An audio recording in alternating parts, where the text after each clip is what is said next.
Mom, starting tomorrow, these are your new responsibilities in this house. Renata's words echoed in my head as I read the paper she had just handed me. It wasn't a suggestion. It wasn't a request. It was an order. My own daughter, in my own home, was giving me a work schedule as if I were a newly hired domestic worker. If you don't agree, she continued, her voice cold, a tone she'd perfected over the past few months, you can pack your things and leave. This house needs someone who actually helps, not someone who just takes up space. My hands trembled as I read the list. 6 a.m., wake up and prepare breakfasts. 7, get the kids dressed and take them to school. 8, return and start the general house cleaning. 9, wash and hang the laundry. 10, prepare lunch. The list continued hour by hour until 11 at night, when according to this document, I should be ironing clothes for the next day. And, obviously, Gustavo added from the couch, without even looking up from his phone, all this includes paying for the house expenses. That's what your pension is for. No. I stood there, in the middle of my own living room, the same living room where I had welcomed Renata when she was born 34 years ago, where I had celebrated her birthdays, where I had comforted her when she cried over her first heartbreaks. Now that same child looked at me with a coldness that chilled me to the bone. You don't have much time to decide, Mom, she said, painting her nails a bright pink. Gustavo has already spoken with a lawyer. Since we've been living here for over 2 years and maintaining the house, we have rights. So you can be our employee and stay, or you can leave, and we'll stay anyway. The threat was clear. In my own house, with the deed in my name, my daughter was blackmailing me. Either I became her personal servant, paying all expenses and working tirelessly, or I'd be kicked out so they could take everything. Think it over, Renata continued, blowing on her freshly painted nails. At your age, where else are you going to find a place to live on a $600 pension? At least here you have a roof and food, and you can see your grandkids every day, unless, of course, you prefer to live alone in some miserable little room. Gustavo let out a cruel laugh. Besides, honey, let's be realistic. What else are you going to do with your life? At least this way you'll feel useful. It's better than watching TV all day like old ladies your age do. My grandchildren were on the floor, playing with their tablets, completely oblivious to the conversation that was shattering my world. 8-year-old Ethan looked up at me for a moment and asked, Grandma, are you going to make snacks? I'm hungry. It was the cruelest normality. To them, I was already the housekeeper, the person who fixes things, cleans, cooks, serves, not the grandma who loved them, not the woman who had worked 40 years to buy this house. I was just the free servant who was always available. Look, Mom. Renata stood up and walked towards me, placing a condescending hand on my shoulder. It's not that we don't love you. We love you very much. That's why we're giving you the opportunity to stay. But things have to change. This house needs order, and someone has to be responsible for keeping everything running. And why does that someone have to be me? I managed to whisper, finding my voice for the first time in this nightmarish conversation. Because you're the one who doesn't work, Gustavo replied without looking up. We work, we study, we have real responsibilities. You just collect your pension and don't do anything productive. I felt as if I had been slapped. 40 years working as a secretary in a government office. 40 years getting up at 5 in the morning, taking 2 buses to get to work, saving every penny to buy this house. 40 years raising Renata alone after her father abandoned us when she was just 3 years old. Don't do anything productive? I repeated, feeling the words choke me. All these years maintaining this house, paying the bills, buying your food, taking care of your children while you go out, washing your clothes, cleaning up your messes. That's not work, Mom, Renata interrupted me with that condescending smile I had learned to hate. That's what anyone living in a house does.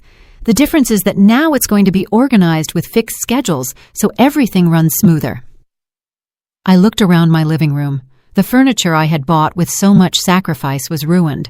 The leather sofa, which had taken me 2 years to pay off, had food stains and tears from when the kids jumped on it without anyone correcting them.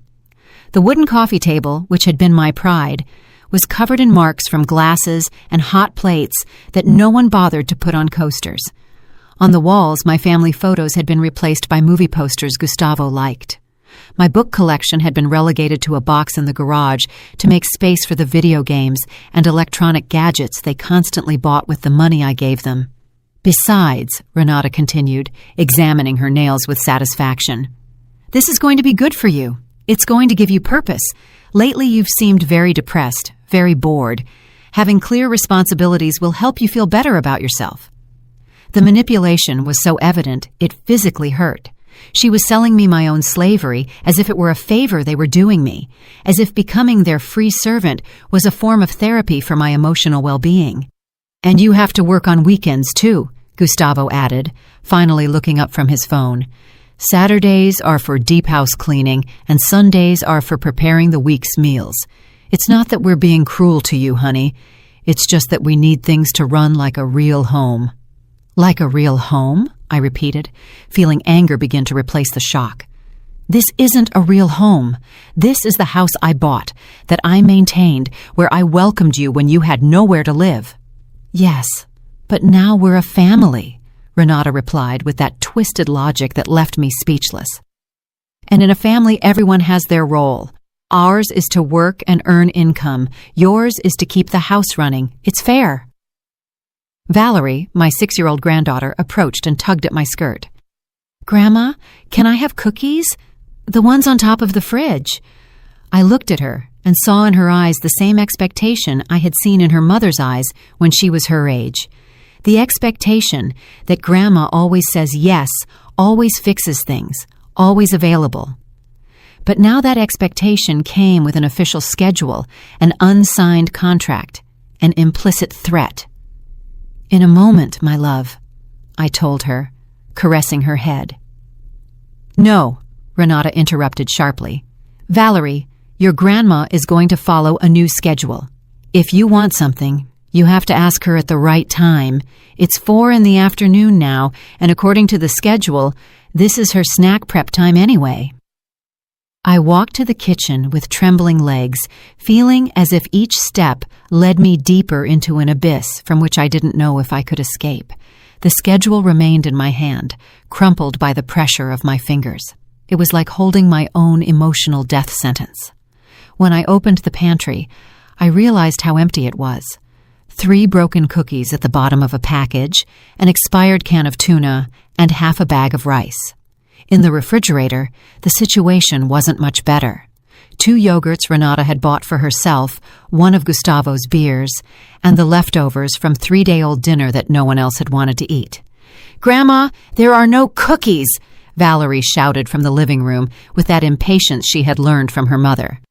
I'm coming, my love, I replied, knowing perfectly well that I would have to improvise with what little there was, or rather, with what little they had left me to have in my own kitchen.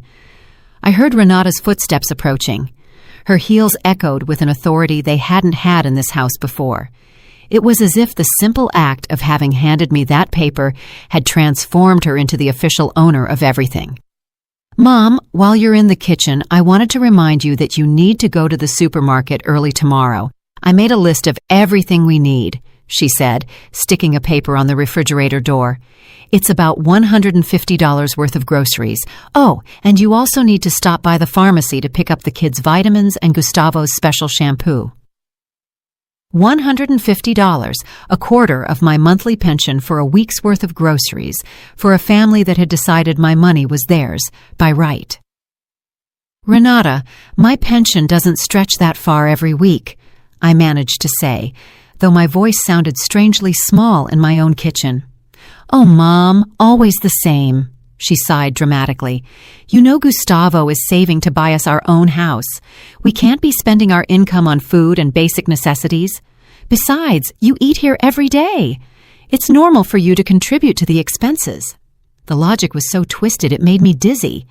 Gustavo was saving for his own house while living rent-free in mine. He ate my food and used my services. And I, the real owner of the property, had to pay for the privilege of being their free domestic worker. And what if I don't have enough money? I asked, though I already knew what her answer would be. Then you'll have to adjust and buy the basics first. The children need to eat well. Mom, you can't be selfish with money when there are little ones in the house. Selfish with my own money, in my own house. The word stabbed me like a dagger in the chest. Gustavo appeared at the kitchen entrance, stretching as if he had just woken from a nap. It was 4:30 in the afternoon on a Tuesday, and he was in his pajamas watching television while I took care of everything else. "Honey, could you prepare something good for dinner? It was a tough day at work today," he said, opening the refrigerator and pulling out a beer as if it were the most natural thing in the world. "A tough day?" I couldn't help but ask. "I thought you hadn't left all morning." "I work from home on Tuesdays," he replied with a tone that made it clear I had no right to question his schedule. "Virtual meetings, important calls.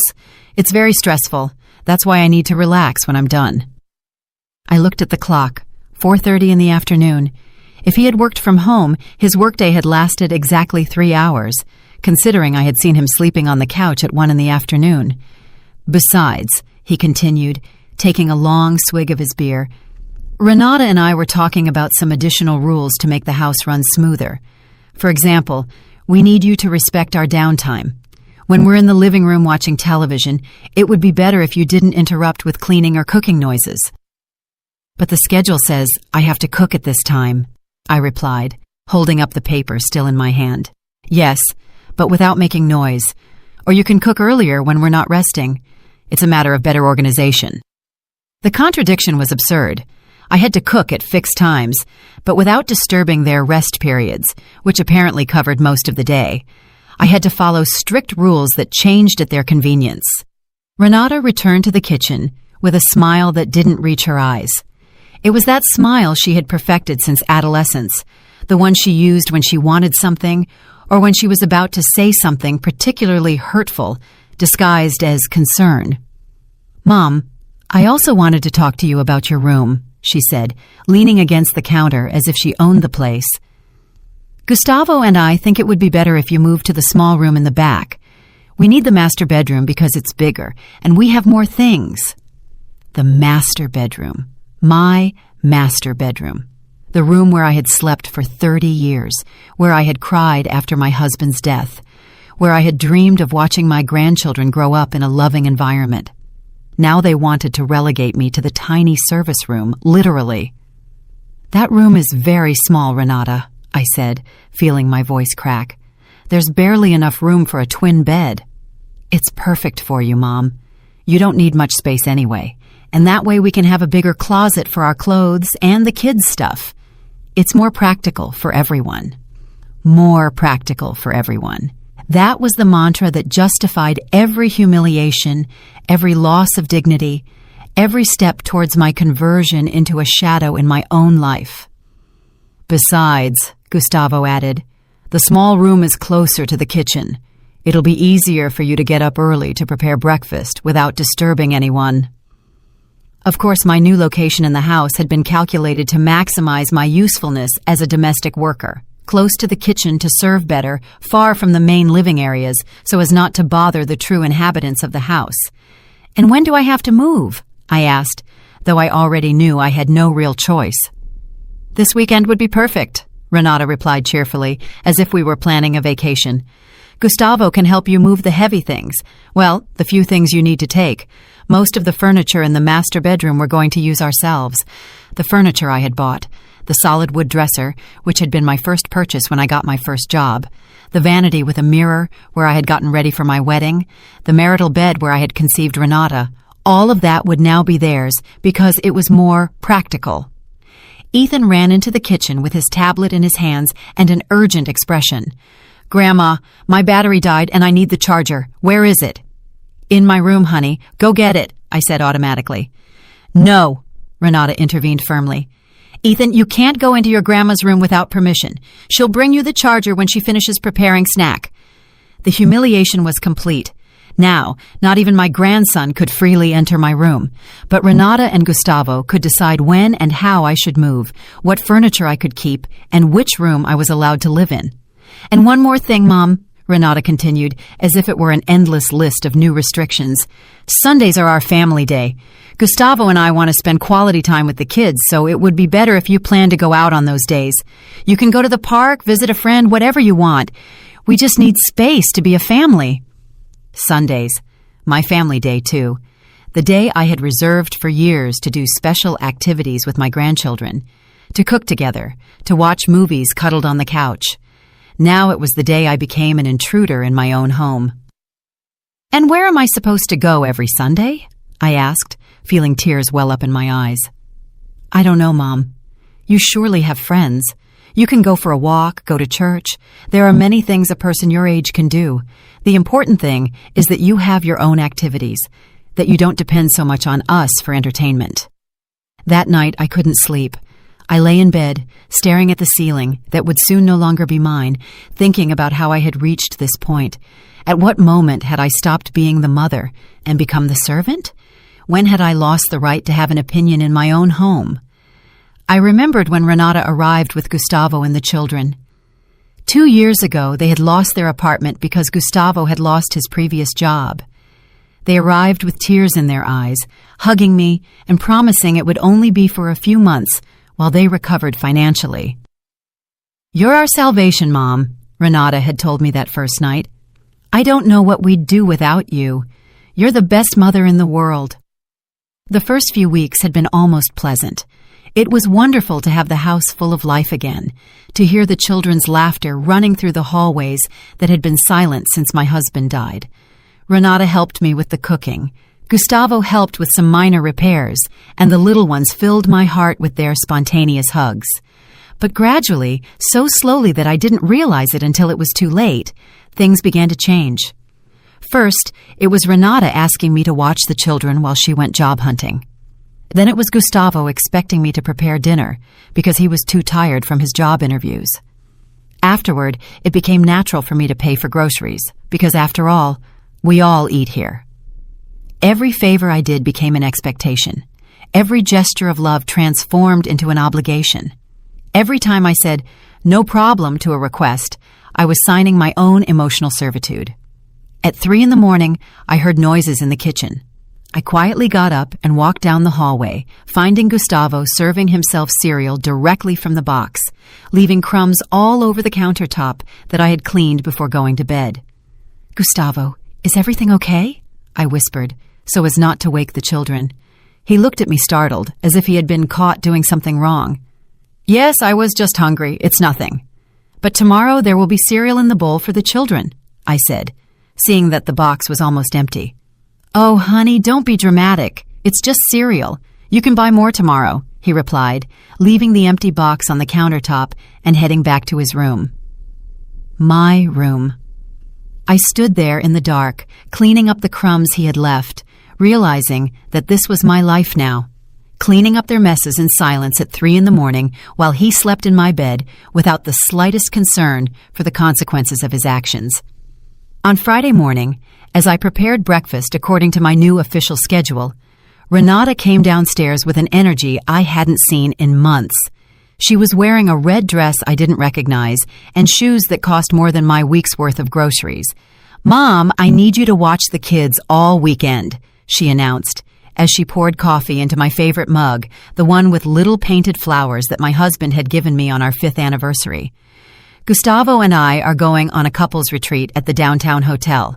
We need to reconnect after all this stress." "A couples retreat?" I repeated, unable to hide my surprise. "And with what money?" "Oh, Mom, always thinking about money," she replied with that artificial laugh she had perfected. "Gustavo got a bonus at work. We deserve a break after everything we've been through." A bonus. Gustavo, who worked 3 hours a day from home, had received a bonus. But somehow that money wasn't enough to buy cereal or contribute to household expenses. It was only enough for luxury hotels and romantic retreats. "And the kids will be okay with me all weekend?" I asked, though I already knew my opinion didn't matter. "Of course they will. You're their grandma. It's natural for you to take care of them. Besides, according to your new schedule, weekends are designated for activities with them," she said, checking her phone as she spoke. It was true. In my servitude schedule, weekends were marked as intensive childcare and deep house cleaning time. Apparently, my rest didn't exist in their concept of family organization. "Renata, we need to talk," I said, feeling something break inside me. "This can't go on." She looked up from her phone with an expression of genuine surprise, as if she couldn't understand why I was protesting against my obviously reasonable fate. "Talk about what, Mom? Your negative attitude lately? Because yes, I've noticed you're very grumpy. Maybe you should see a doctor at your age. It's normal to have hormonal changes that affect your mood." Hormonal changes. My indignation at the abuse was a medical problem I needed to solve. My resistance to humiliation was a symptom of my advanced age that required professional treatment. "I'm not sick, Renata. I'm tired of being treated like an employee in my own home," I said, surprising myself with my own clarity. "Employee," she repeated, putting on an offended expression that would have won an Oscar. "Mom, how can you say that? Your family. What happens is that in a family, each person has responsibilities. Ours are to work and generate income. Yours is to keep the house running. It's that simple." "And why do my responsibilities include paying all the expenses and working 24 hours a day?" I asked, feeling my voice tremble but grow stronger. "Mom, no one asked you to work 24 hours. The schedule we gave you is very reasonable. You have free time between activities. You can rest, watch television, do whatever you want in your free time." I looked at the schedule taped to the refrigerator. The free time it mentioned were 30-minute intervals between tasks, enough to go to the bathroom or get a glass of water, but not enough to truly rest. "And the money? Why do I have to pay for everything if you have income?" I insisted. "Because we are saving for our future, Mom. We can't be spending our money on current expenses when we have long-term goals.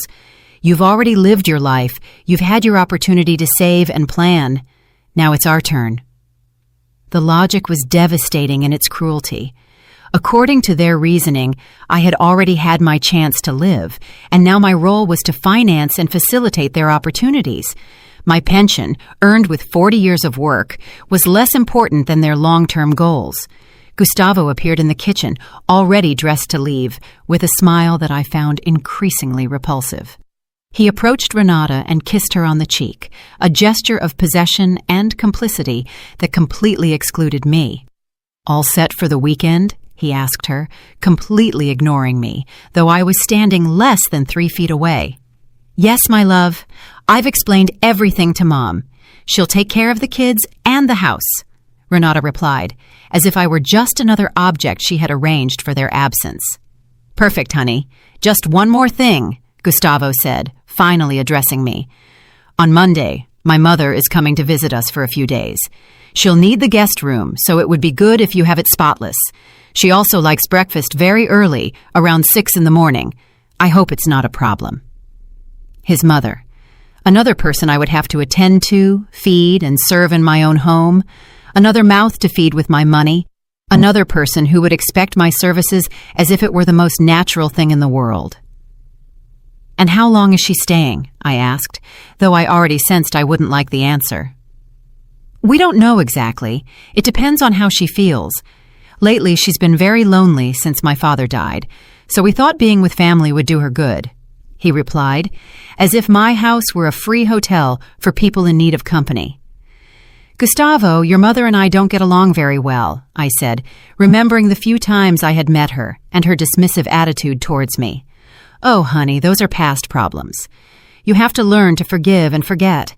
Besides, she's an elderly lady. She needs care and attention. I'm sure that when you get to know her better, you'll get along very well."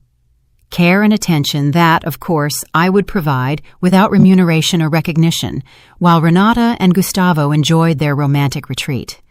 I would be serving breakfast at 6 in the morning to a woman who considered me inferior. "And Mom," Renata added, putting on the earrings that completed her outfit, "when your mother-in-law arrives, it would be good if you give her the master bedroom. We can sleep in the children's room for a few days. She needs to be comfortable." The master bedroom, which they had already taken from me, now they were going to give it to Gustavo's mother. I, in my own house, would occupy the smallest room while a complete stranger slept in my bed, used my furniture, and expected my services. The weekend became a nightmare that surpassed all my darkest expectations. Renata and Gustavo left on Friday at 2 p.m. after leaving me an additional list of instructions for childcare that included specific times for meals, educational activities, limited screen time, and strict sleep routines.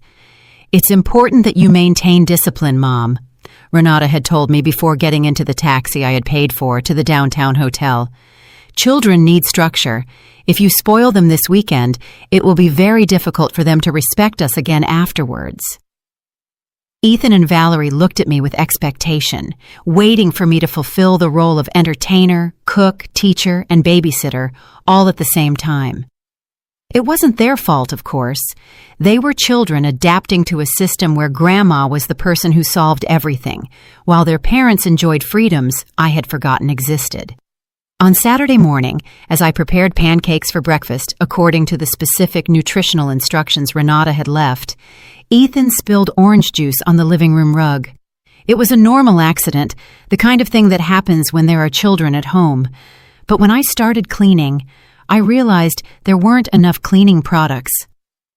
"Grandma, Mom says that when something gets stained, you have to clean it immediately or it gets ruined forever," Valerie informed me, with the seriousness of a professional supervisor. She was right. Renata had been very specific about keeping the house spotless during their absence. So, at 9 a.m. on Saturday, I found myself walking to the supermarket with the two children, spending $30 of my pension on cleaning products for a disaster that could have been solved with soap and water. At the supermarket, Ethan asked for the special cereal his father ate, the one that cost $8 a box. Valerie wanted the organic cookies her mother bought her, the ones in the $10 package. I looked at the prices and made desperate mental calculations, knowing that every dollar I spent was $1 less for my own needs. "Why are you taking so long to decide, Grandma?" Ethan asked impatiently while I compared prices of laundry detergent. "I'm just seeing which one is better, my love," I lied, not wanting to explain to an 8-year-old that his grandma had to choose between buying food for him or medicine for herself.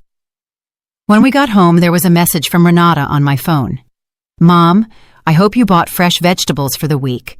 When we get back on Sunday, we need the house to be perfect and the kitchen full. We don't want to arrive at an empty house after our relaxing trip. Fresh vegetables. Another $50 I hadn't budgeted for. Another 2 hours walking with the children because the taxi money would have to be used for food. Another afternoon of my weekend dedicated to serving the needs of people who were enjoying a luxury hotel with the money they had saved thanks to my free services." On Sunday afternoon, as I cleaned the house from top to bottom for Renata and Gustavo's triumphant arrival, I received a call that would change everything.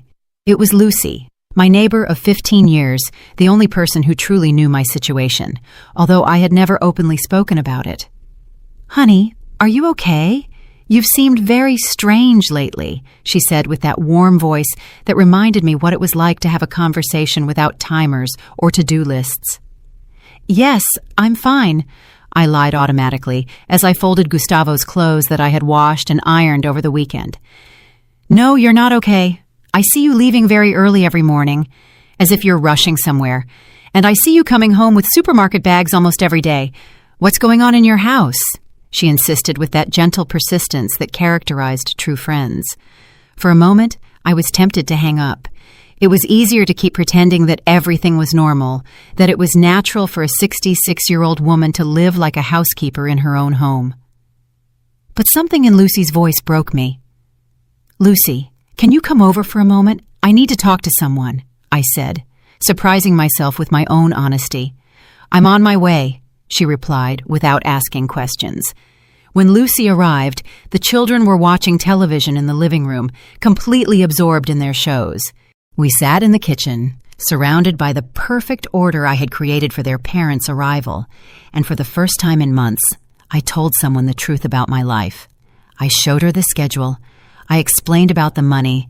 I told her about the threat of being kicked out of my own house if I didn't agree to be their free employee. I told her about the small room, about the family exclusion Sundays, about Gustavo's mother who would come to be served by me in my own bed.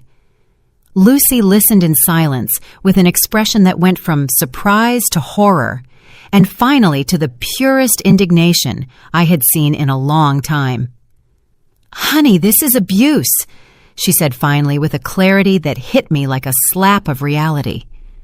"This is not normal. This is not what a family who loves you does. But they say it's fair that in a family everyone has their role." I began to repeat the words I had heard so many times. "No," she interrupted with a firmness that surprised me. In a functional family, roles are discussed and mutually agreed upon. No one imposes an unpaid work schedule on anyone. No one threatens to kick anyone out of their own home. That's not love, honey. That's exploitation. The word hung in the air between us. Exploitation. It wasn't family dysfunction. It wasn't a generational misunderstanding. It wasn't my inability to adapt to modern times. It was pure and simple exploitation. "But what can I do?" I asked, feeling the tears finally find their way after months of being held back. "They're right about one thing. At my age, with my pension, where else am I going to go? Who else is going to want me?" "Honey, look at me," Lucy said, taking my hands in hers. "You are 66 years old, not 96. You own your own home, have a stable pension, and as far as I know, you have all your mental faculties perfectly clear. You don't need anyone to support you. They are the ones who need you." It was such a simple and revolutionary perspective that it left me speechless. For so long, I had assumed that I was the lucky one to have a place to live, that I had forgotten that the place was mine. I had assumed that I was the beneficiary of their generosity, when in reality, they were the beneficiaries of mine. "Besides," Lucy continued, "do you really think this is going to get better over time? Do you think one day they're going to wake up and decide to treat you with respect? Honey, this is going to get worse. Every limit you allow them to cross will become the new minimum standard for how they treat you." She was right. The schedule hadn't appeared overnight. It had been the result of 2 years of gradual erosion of my dignity, of small concessions that had become expectations, of favors that had transformed into obligations. "What would you do in my place?" I asked her, though I already knew the real question was whether I would have the courage to do what I knew was right. "I'd kick them out of my house tomorrow," she replied without hesitation. "And if you don't have the courage to do that yet, at least start setting boundaries, charging for your services, demanding respect in your own home, reminding them who really owns all of this." We heard the sound of a car arriving.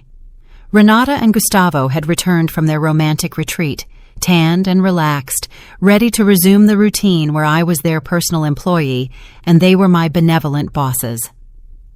"Honey," Lucy told me before she left, "if you need to talk, if you need help, if you need someone to remind you that you deserve to be treated with dignity, call me day or night. And think about this. If a domestic worker worked the hours you work and paid for the privilege of working, how long do you think they would last in that job?"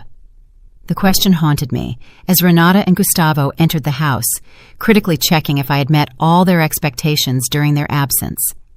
It haunted me as they complained that there was no milk in the refrigerator and that I hadn't bought enough new towels for Gustavo's mother's visit. That night, lying in my bed, which would soon no longer be mine, I began to ask myself for the first time in a long time, what would happen if I simply said no? Monday morning arrived like a perfect storm of humiliations. At 5:30 in the morning, the doorbell woke me with its shrill sound. It was Marissa, Gustavo's mother, standing at my door with 2 enormous suitcases and the expression of someone expecting to be received like a queen. "Finally," she said without even greeting me, pushing her suitcases inside the house. "The taxi took forever. I hope Gustavo explained my special breakfast needs to you. I have a very delicate stomach and can't eat just anything." It was 5:45 in the morning.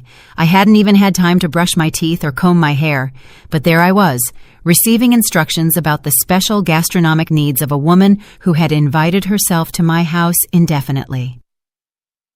"Good morning, Marissa," I managed to say, though my voice sounded hoarse from interrupted sleep. Gustavo told me you were coming, but— Yes, it's good that everything is settled, she interrupted me, looking around my house with a critical eye. Although I see that this place needs some adjustments. Where is my room? I'm very tired from the trip. My room. The master bedroom that had already been taken from me and that would now be hers during her indefinite stay.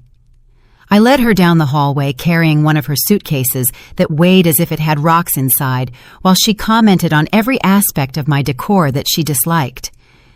This rug is very worn, she said, pointing to the Persian rug that had been my pride for years. And these curtains are too dark. At my age, I need a lot of natural light. You'll have to change them tomorrow. Change the curtains with my money, of course, to make my own room more comfortable for an uninvited guest who had no departure date. When we reached the master bedroom, Marissa inspected everything like a general reviewing troops. She opened and closed drawers. She evaluated the mattress by sitting on it with different levels of force and finally declared, "This will do, although I need you to wash all the sheets with hypoallergenic detergent. I can't sleep in beds that aren't spotless." Hypoallergenic detergent. Another unplanned purchase. Another expense that would come out of my already stretched pension. At 6 o'clock sharp, as Gustavo had promised, Marissa appeared in the kitchen expecting her special breakfast. She was wearing a silk nightgown and feathered slippers, as if she were the owner of a luxury hotel instead of a guest in my house. "I need 2 scrambled eggs, but very dry, no oil, whole wheat toast, but barely toasted, not burnt, very light coffee, almost like tea, and fresh fruit, but only the perfectly ripe ones." She recited her demands as if it were a menu I should have memorized. I had no eggs. I had no whole wheat bread. I had no fresh fruit because I had spent all my money over the weekend on the children's whims and cleaning products to keep the house perfect for Renata and Gustavo's return. "Marissa, I don't have exactly what you're asking for, but I can prepare something similar," I began to explain. "What do you mean, you don't have any?" She interrupted me with an indignation that filled the entire kitchen. "Gustavo didn't tell you what I needed? This is unacceptable. A house without the basic ingredients for a decent breakfast." At that moment, Gustavo appeared in the kitchen, already dressed for work, with that annoyed expression he wore when something interfered with his perfectly organized routine. "What's going on here? Why so much noise so early?" he asked, although it was his mother who had been shouting. "Your housekeeper doesn't have food in the house," Marissa replied, pointing at me as if I were a defective object. "How am I going to have breakfast without the basic ingredients?" Housekeeper. She hadn't even bothered to pretend that I was anything more than that. To her, I was simply the service staff of her son's house, hired to attend to her needs, without question. "Honey, didn't you go to the supermarket this weekend?" Gustavo asked me with that reproachful voice he had perfected to make me feel like a punished child. "Yes, I did, but I spent the money on what Renata asked for the children and—" I began to explain. "Oh, please," he interrupted me. "You always have excuses. My mother needs to have a proper breakfast. Go to the supermarket now and buy what's needed, and next time, plan better. Go to the supermarket at 7 in the morning, spend more money I didn't have to please a woman who treated me like trash in my own house. All this while, Gustavo prepared to go to his 3-hour-a-day job, and Renata continued to sleep peacefully in the children's room. And with what money? I asked, feeling something harden inside me. I already spent everything I had this weekend. With your pension money, obviously, Gustavo replied, as if it were the stupidest question in the world. That's what you have income for, right? To keep the house running? My pension is already committed for this month, I said with a firmness that surprised me. I don't have any more money available for unplanned expenses. The silence that followed was so dense it could be cut with a knife. Gustavo looked at me as if I had blasphemed, and Marissa had the expression of someone who had just witnessed the most incomprehensible rebellion in history. "Are you telling me you can't buy food for my mother?" Gustavo asked, raising his voice with an indignation that would have been comical if it hadn't been so cruel. "I'm telling you I don't have money available right now," I repeated, keeping my voice as calm as possible. "This is incredible," Marissa exclaimed, addressing her son as if I weren't present. "This is the kind of service the family receives in this house, an employee who refuses to do basic shopping." "Honey, this can't go on," Gustavo said, adopting a tone he would have used to scold a problematic employee. "If you can't fulfill the basic responsibilities of maintaining this house, then perhaps we need to reconsider the living arrangements." There was the veiled but clear threat again. "Do you comply with our demands, or do you leave your own house? Do you serve our family without limits, or do you lose the right to live in the place you yourself bought and paid for?" At that moment, Renata appeared in the kitchen, still in her pajamas, but fully awake thanks to the noise of the argument. Her presence immediately changed the dynamic of the conversation, as if she were the manager arriving to resolve a labor dispute. "What's going on here?" she asked, though it was obvious she had been listening from the hallway.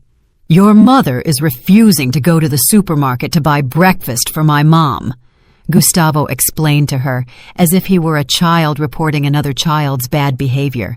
"Mom," Renata said, with that voice of disappointment she had perfected since adolescence, "is it true that you don't want to buy food for Grandma Marissa?" The manipulation was perfect. They had transformed my resistance to spending money I didn't have into a cruel refusal to feed a needy elderly woman.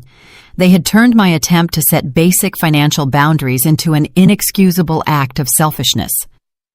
"It's not that I don't want to," I explained, feeling myself defending against accusations I shouldn't have to refute. "It's that I've already spent all my money for this month, and I don't have any budget left for additional purchases." "Oh, Mom, always exaggerating about money," Renata sighed dramatically. "How much can breakfast cost? $10, $15. Don't tell me you don't have $1 to feed your family." $15 that would become $30 tomorrow, $45 the day after tomorrow. A constant drain on my pension to keep comfortable a woman who openly despised me. "Besides," Gustavo added, "my mother won't be here forever. It's only temporary while she adjusts to being alone. Can't you make this small sacrifice for the family?" Temporary. The same word they had used when they arrived 2 years ago for a stay of a few months. The same empty promise they had used to justify every new invasion of my space, every new demand on my time, every new hole in my budget. "And how long is Marissa going to stay?" I asked, though I already knew I wouldn't like the answer. "We don't know exactly," Gustavo replied vaguely. "It depends on how she feels, whether she finds activities she likes in the neighborhood, whether she adapts well to the house routine." The house routine. My routine of serving, cleaning, cooking, and paying for the privilege of doing so. The routine where I was the free domestic worker for a family that had decided my house was theirs by right. At that moment, as I stood in my own kitchen, being scolded for not wanting to spend my pension on the whims of a woman who treated me like trash, something definitively broke inside me. It wasn't a dramatic moment of enlightenment. It was more like when a dam breaks. First a small crack, then a constant flow, and finally an unstoppable avalanche of clarity. "Okay," I said with a calm that surprised even myself. "I'll go to the supermarket and buy what Marissa needs for her breakfast." Everyone seemed to relax immediately, as if my surrender had restored the natural order of the universe where I obeyed without questioning. But there was something different in my voice, something none of them detected because they were too used to assuming my submission. "Perfect, Mom," Renata said with that condescending smile she reserved for when I came to my senses. "I knew you'd understand in the end how important it is to make Grandma Marissa feel welcome." I quickly dressed and left for the supermarket, but this time I didn't go straight to the food section. This time I first went to the pharmacy in the shopping center where I knew there was an ATM, not to withdraw money for Marissa's breakfast, but for something completely different. I withdrew $200 from my savings account, money I had been saving for emergencies, but I realized this was the biggest emergency of all, the emergency of recovering my dignity before it was too late.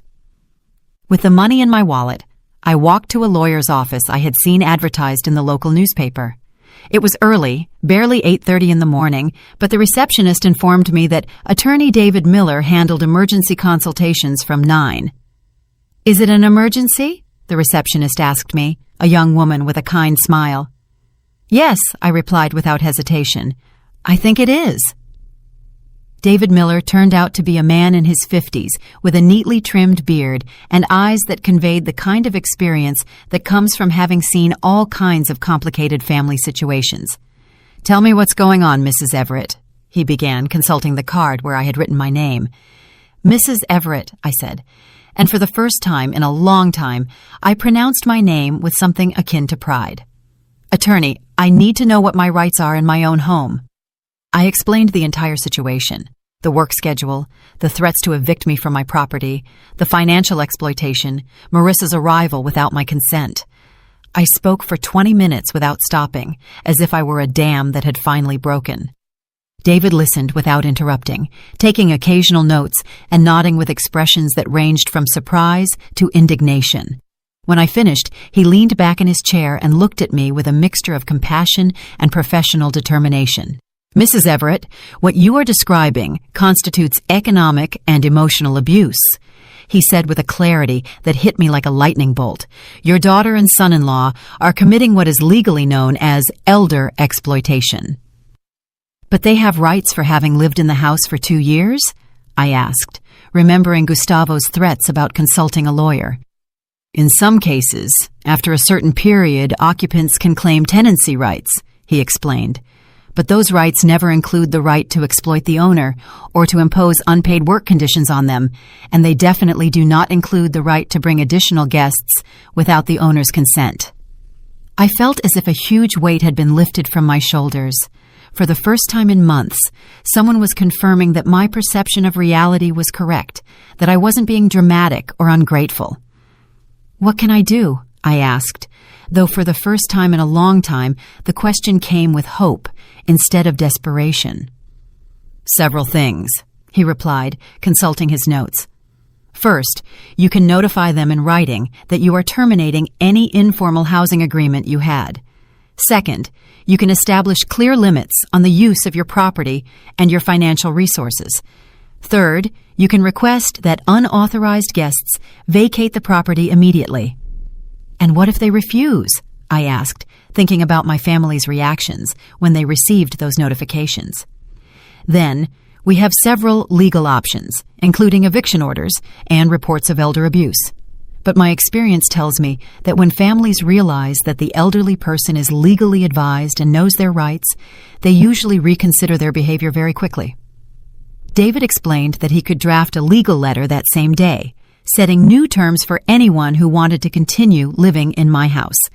Terms that included paying market-rate rent, contributing equally to household expenses, and absolute respect for my authority as the owner.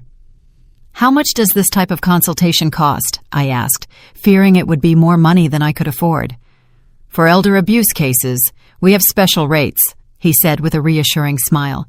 $100 for the initial consultation and $200 for drafting the necessary legal notifications. If the case becomes complicated and we need to go to court, we can discuss a payment plan. $300. What I spent in 2 weeks maintaining my family, what Renata and Gustavo had spent in a single night of their romantic retreat. For the first time in a long time, it seemed like money very well spent. "Attorney Miller, I want you to draft those letters today," I said, taking the money from my wallet with hands that no longer trembled. "Excellent decision, Mrs. Everett. These letters will be ready this afternoon.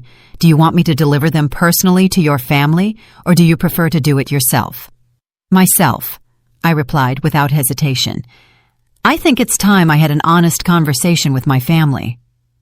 When I left the lawyer's office, I felt like a completely different person. It wasn't that I had suddenly regained all my confidence, but for the first time in months, I had a plan.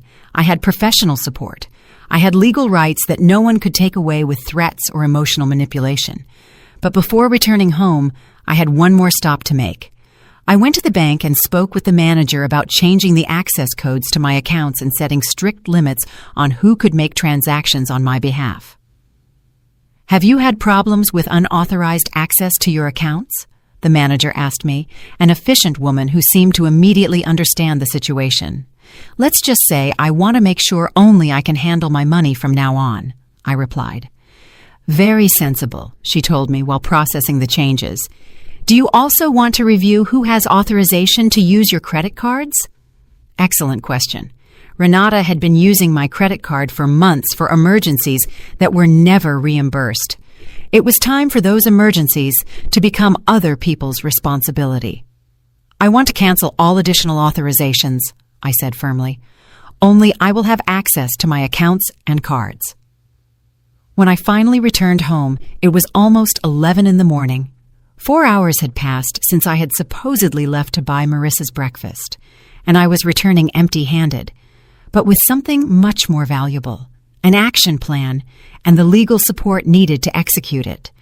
Gustavo had already gone to work, but Renata and Marissa were in the living room, clearly annoyed by my delay.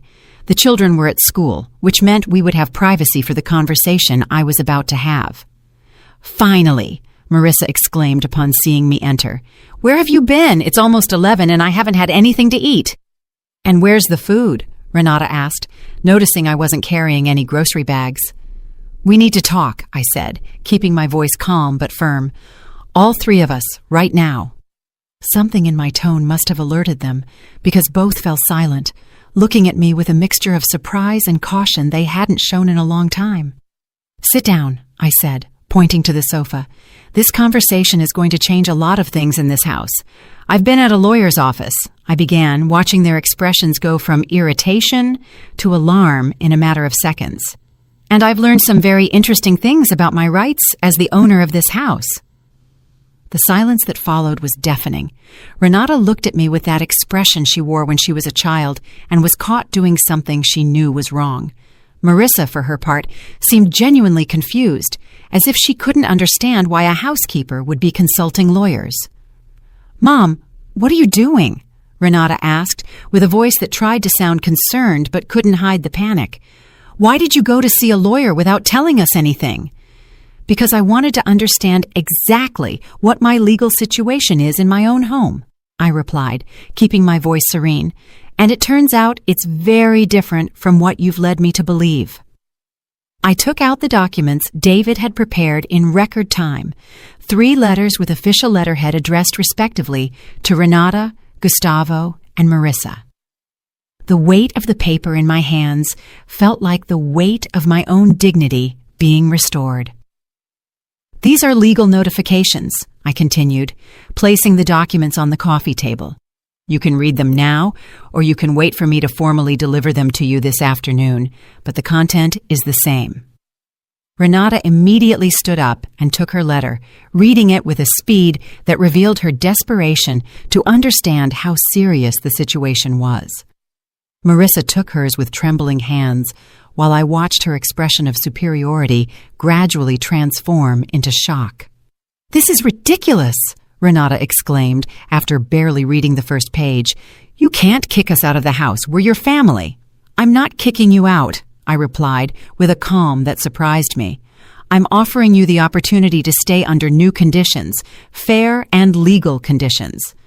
Renata's letter clearly stated the new rules. If she wanted to continue living in my house, she would have to pay $800 a month in rent, contribute half of all household expenses, and respect my authority as the owner and my right to privacy in my own room. $800! She shouted, waving the paper as if it were a cruel joke. "Mom, you know we don't have that kind of money." "Then maybe it's time you looked for a real job," I replied, using the same condescending tone she had perfected for speaking to me. "Or maybe it's time you found a place you can afford with your own income." Marissa had finished reading her letter and was looking at me as if I had completely lost my mind. Her notification was simpler. She had 48 hours to vacate the property, as her presence had not been authorized by the owner. "You can't do this," she stammered, her voice breaking with indignation. "I'm an old woman. You can't kick me out on the street like a criminal." "I'm not kicking you out on the street," I replied firmly. "I'm asking you to return to your own home or to find accommodation in a place where you are a welcome guest, not an imposed burden." "Gustavo won't allow this," she threatened, getting up from the sofa with more energy than she had shown since her arrival. "He will defend his mother." "Gustavo can defend his mother in your house," I said, pointing towards the door. "This is my house, and my rules are respected here." Renata had remained silent, reading and rereading the letter as if she expected the words to magically change. When she finally looked up, there were tears in her eyes, but not the kind of genuine sadness. They were the calculated tears she had used since childhood to manipulate situations in her favor. "Mom, how can you do this to us?" she whimpered with a voice that tried to sound devastated. "We love you. We just wanted us to be a united family, and this is how you pay us back? You threaten us with lawyers?" "A united family doesn't work with work schedules for one of its members," I replied, standing firm against her performance. "A united family doesn't threaten its members with kicking them out of their own home if they don't agree to be free domestic workers." "We never threatened to kick you out," she protested, though both of us knew that was exactly what they had done. "Renata, I have the list you gave me," I said, taking the crumpled schedule from my purse. "At the end, it clearly says that if I don't agree with these conditions, you understand that I prefer to find another place to live. What do you call that?" She was speechless for a moment, clearly looking for some way to reinterpret her own written words.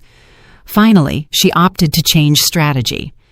"Okay, maybe we were too strict with the schedule," she admitted, adopting a conciliatory tone. "We can change that. We can be more flexible. You don't need to bring lawyers to solve family problems."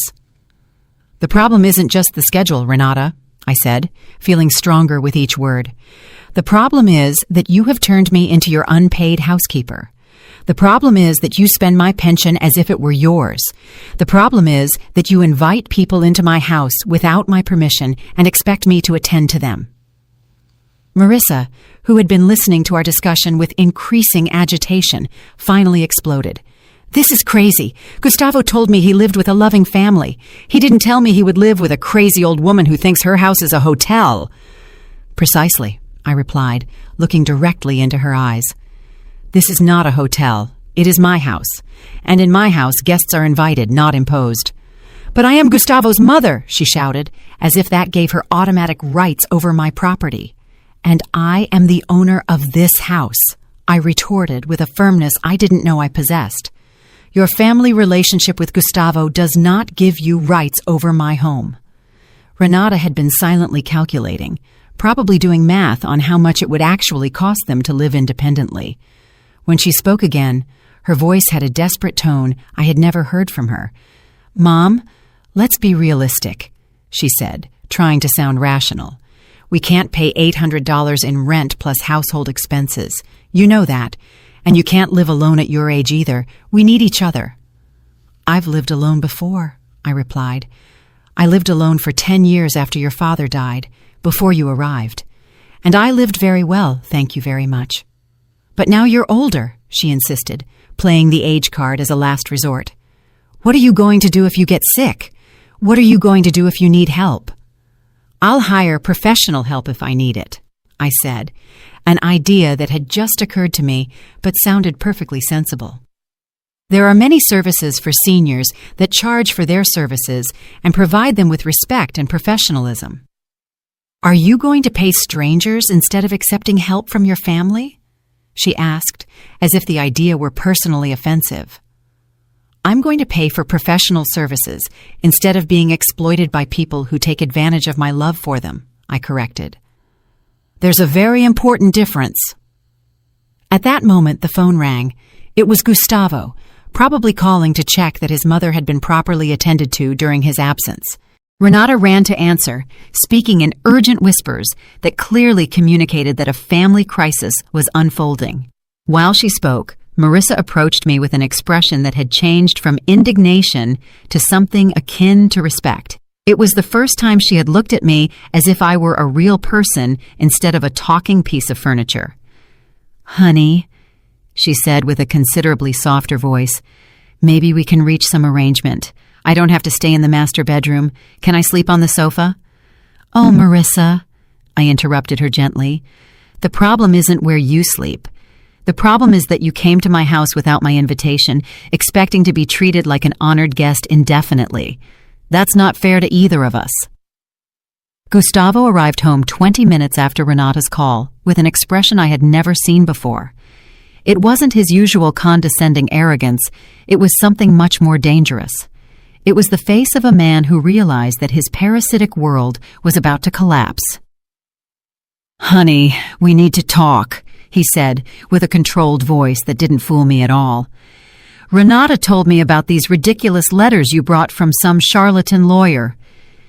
"Attorney David Miller is not a charlatan," I replied calmly. "He is a lawyer specializing in landlord-tenant rights and elder protection. And these letters are not ridiculous. They are perfectly valid legal notifications." "This is a betrayal!" he exploded, dropping all pretense of diplomacy. "After everything we've done for you, after keeping you company so you wouldn't be alone, after turning this empty house into a home full of life." The distortion of reality was so extreme that it almost made me laugh. According to their version of events, they had been doing me a favor by coming to live rent-free in my house, eating my food, using my services, and spending my money.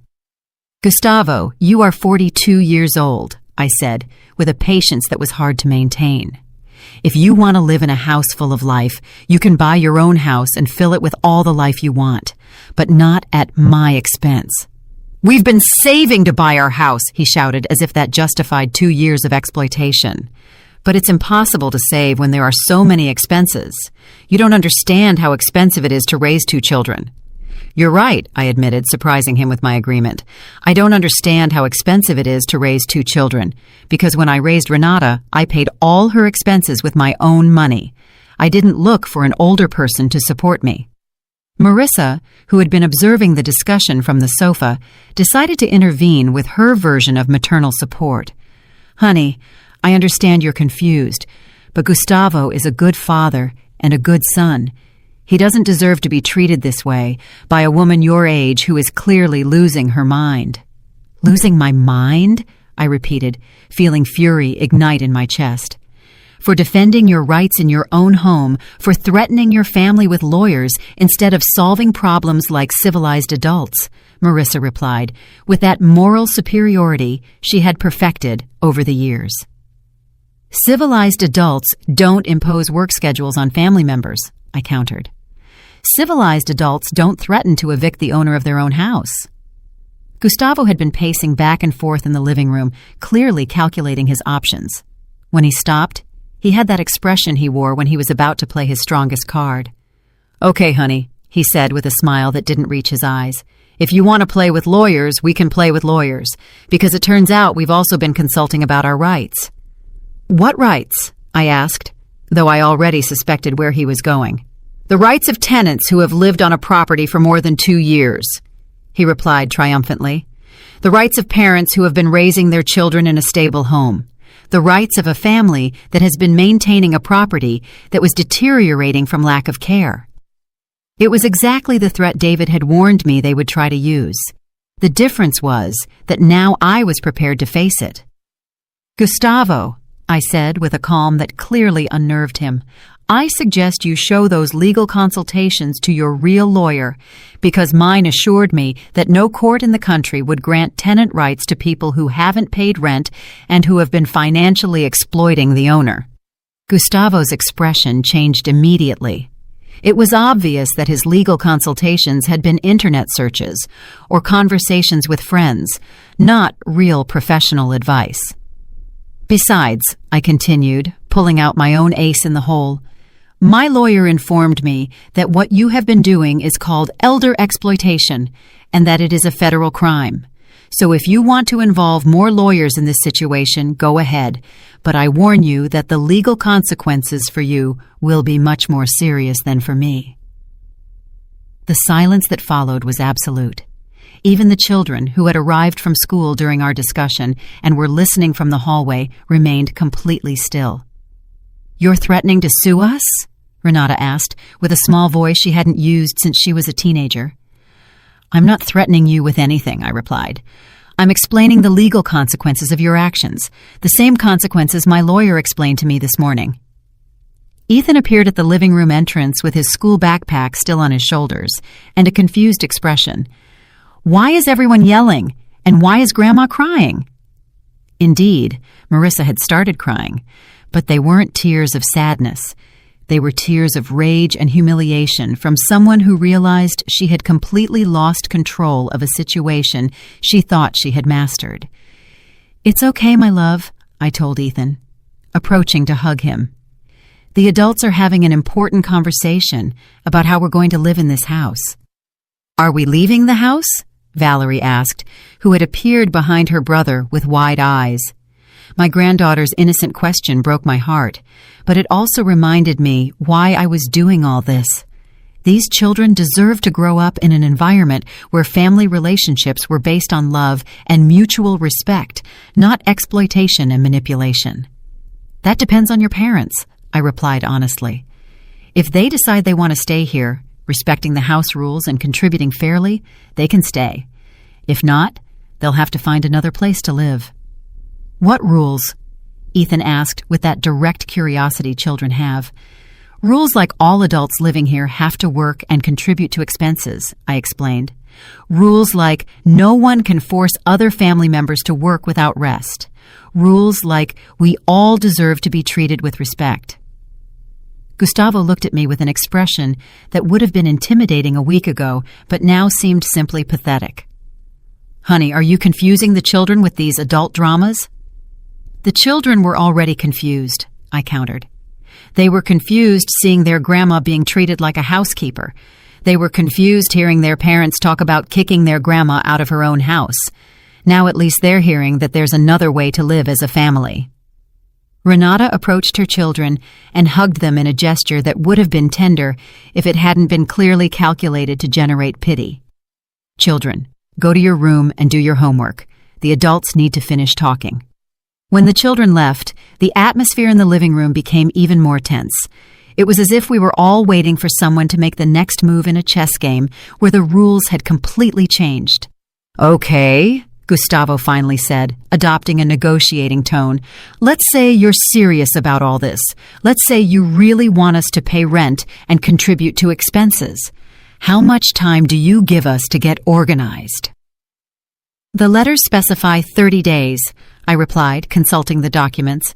30 days to decide if you accept the new conditions and start complying with them, or 30 days to find another place to live."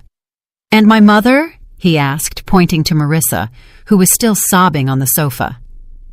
"Your mother has 48 hours, I said firmly. "She has no housing agreement with me, authorized or unauthorized. Her presence here was an imposition, not an invitation." "You can't kick an old woman out with only 2 days' notice," Gustavo protested. "I can, and I will," I replied, surprising myself with my own determination. "Your mother has her own home. If she doesn't want to live alone, she can find an appropriate place for people her age, or she can stay with relatives who have actually invited her."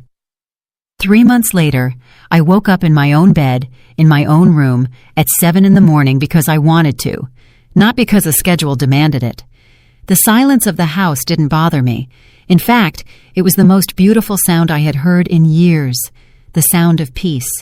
Marissa had left on the second day, exactly as the legal notice had specified. She left amidst dramatic tears and threats of never speaking to me again, as if that were a loss and not a blessing. Gustavo had to borrow money from his siblings to pay for a hotel while she decided what to do with her life. In the end, she chose to move into a senior living apartment where, I later heard, she constantly complained that the staff wasn't as efficient as I had been. Renata and Gustavo had tried all sorts of tactics during those first 30 days. First came total denial. They insisted that everything was a misunderstanding, that they could resolve things as a family without lawyers involved. When that didn't work, they tried emotional guilt. They constantly reminded me that I was missing the opportunity to see my grandchildren grow up, as if seeing them grow up required me to be their unpaid 24-hour babysitter. Then came anger. Gustavo yelled for 2 hours one night, calling me selfish, cruel, a bad mother, and an even worse grandma. Renata cried, begged me, hugged me, and even brought the children to ask me to change my mind. But for the first time in years, I stood firm. David had prepared me for each of these tactics, and I had calm, legal answers for all their overflowing emotions. The children are going to suffer because of you," Renata had told me during one of her last attempts at manipulation. "The children are going to learn that healthy family relationships are based on mutual respect, not exploitation," I had replied using the exact words David had suggested. The final phase had been the most revealing. During the last week before they left, both Renata and Gustavo had started treating me with an exaggerated courtesy that was almost more insulting than their previous abuses. Suddenly, I was Mrs. Everett, and please and thank you very much for everything. It was as if they had suddenly remembered that good manners existed, but only when they needed them for something. "Mom, we hope you understand that we always loved you," Renata had told me the morning they left. "It's just that sometimes families have misunderstandings." Misunderstandings. 2 years of systematic exploitation reduced to a simple misunderstanding, as if it had been a confusion about who should take out the trash and not a deliberate campaign to turn me into their free housekeeper. But they were gone. They moved into a 2-bedroom apartment on the other side of town, a place that cost exactly $800 a month in rent, plus expenses. Apparently, when it came to paying an unfamiliar landlord, they did have the money. Only when it came to paying me, their family, was their money not enough. The first few days after their departure had been strange.